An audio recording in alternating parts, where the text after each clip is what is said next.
అధికారుల ఐక్యత సింగరేణిలో పే అప్గ్రేడేషన్ వెంటనే సింగరేణిలో పే అప్గ్రేడేషన్ వెంటనే పిఆర్పి వెంటనే పిఆర్పిని వెంటనే అధికారుల ఐక్యత జై సింగరేణి జై సింగరేణి జై సీఎంఓఐ జై సీఎంఓఐ జై సీఎంఓఐ జై సీఎంఓఐ అధికారుల న్యాయమైన కోరికలను వెంటనే అధికారుల న్యాయమైన కోరికలను వెంటనే పే అప్గ్రేడేషన్ వెంటనే అమలు చేయాలి పే అప్గ్రేడేషన్ అమలు చేయాలి పిఆర్పి చెల్లించాలి పిఆర్పి చెల్లించాలి అధికారుల న్యాయమైన కోరికలను అందరికీ నమస్కారం. ఈరోజు అధికారులు రోడ్డు బాట పట్టారంటే చాలా ఇబ్బందికరమైన విషయం. ఆల్రెడీ నిరసన కార్యక్రమాల్లో ఈ నుంచి మనం మొదలుపెట్టారు. ఇది మాకు చాలా ఇబ్బంది అనిపిస్తుంది.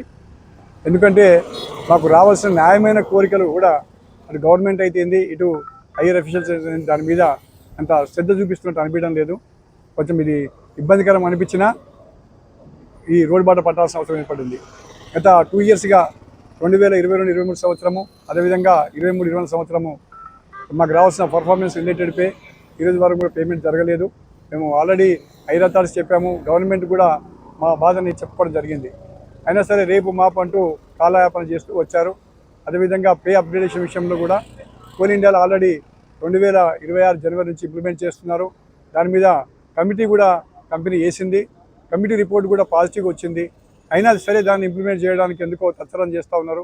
దయచేసి హైయర్ మేనేజ్మెంట్ ఆలోచించాల్సిన అవసరం చాలా ఉంది. ఎందుకంటే అధికారులు ముఖ్యమైన భూమిక పోషించే వ్యక్తులు అధికారులు, వారిని మనం నిర్లక్ష్యం చేస్తే కంపెనీ ఇబ్బందికరమైన వాతావరణం ఏర్పడుతుంది. దయచేసి అర్థం చేసుకొని ఇటు హైయర్ అథారిటీస్ అయితేంది, అటు గవర్నమెంట్ అయితే తొందరగా పరిష్కారం చూపించాల్సిన అవసరం ఉంది.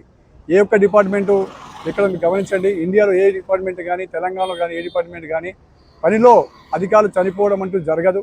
అలాంటిది సింగరేణిలో మనకు జరుగుతూ ఉంటుంది. మీరు గమనించండి, గత 2016 నుంచి మనం గమనించినట్టయితే ఇప్పటివరకు 5 అధికారులు చనిపోవడం జరిగింది. ఎందుకు చనిపోయారంటే ఇది గుండెపోటు వచ్చే కానీ ఇది రోడ్ యాక్సిడెంట్ కాదండి. పనిలో నిమగ్నం అయిపోయి ఒకతను గ్యాస్లో మనం వర్క్ చేస్తున్నప్పుడు ఆయన ప్రాణానికి వడ్డీ అలాంటి పనిలో చనిపోవడం జరిగింది. ఒకతను రూఫ్ సపోర్ట్ చేస్తున్న క్రమంలో 2 చనిపోవడం జరిగింది. ఏ అధికారి ఎక్కడ మీరు గమనించండి, ఏ అధికారికైనా ఇలాంటి వాతావరణం ఉంటుందా?